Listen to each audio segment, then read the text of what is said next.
And we're live, and I'm on second cup Wi-Fi, so I don't know how long this is going to last. So I'm going to try to make it good. And I apologize if there's a lot of background noise.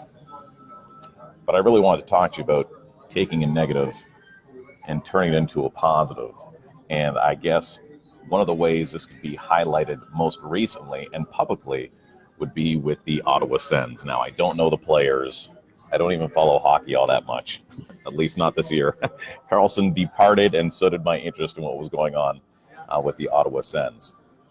But of course, there was that video that surfaced from an Uber driver that caught a whole bunch of the Ottawa Sens talking trash about their drills, the coach, other players, etc. How many lessons can be learned from this, right?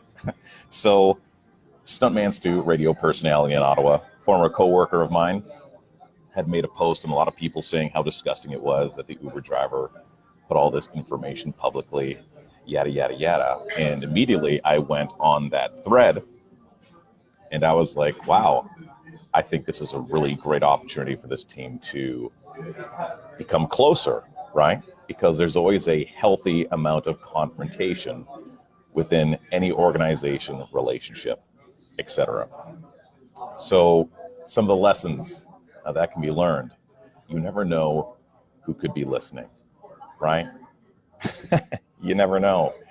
And the rule of thumb is, you should be always talking about people like they potentially might be listening. And negative talk, obviously, there's nothing to be benefited from it, right? You can keep those lousy thoughts to yourself, whether they're true or not, right? Or you can put them out there into the universe. And the Ottawa Sens decided to put them out into the universe, and it got caught by the World Wide Web, and now they're paying the price. And even more so, what I really like about this story, they won yesterday, right? They could have had a really bad performance, could have stunk, could have been awful. I'm hoping what happened is that the organization sat down with the players and maybe asked them a little bit about what they thought was going on with the team, places that they could improve, hopefully a bunch of apologies around the room, and some accountability. And it's all too often that we wait for unfortunate incidents to arise before we try to settle our differences or share our points of view, when if we would just take the reins a little bit and take full accountability for the way that we're feeling and expressing ourselves in a positive manner, a lot more constructive things can happen.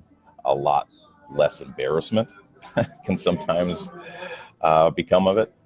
And hopefully the Ottawa Sens move forward and take this as a learning process and understand that, they've probably made some mistakes too.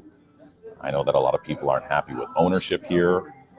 That's one thing. Of course, with a big player leaving, that's another.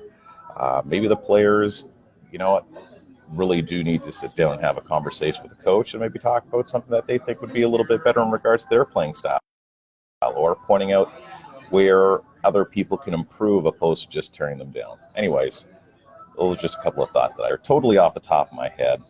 I just figured I had a couple of moments to share before I really got down into my work, and that's exactly what I did. So I hope you're having yourself a fantastic day and continues to be so all the way throughout the week.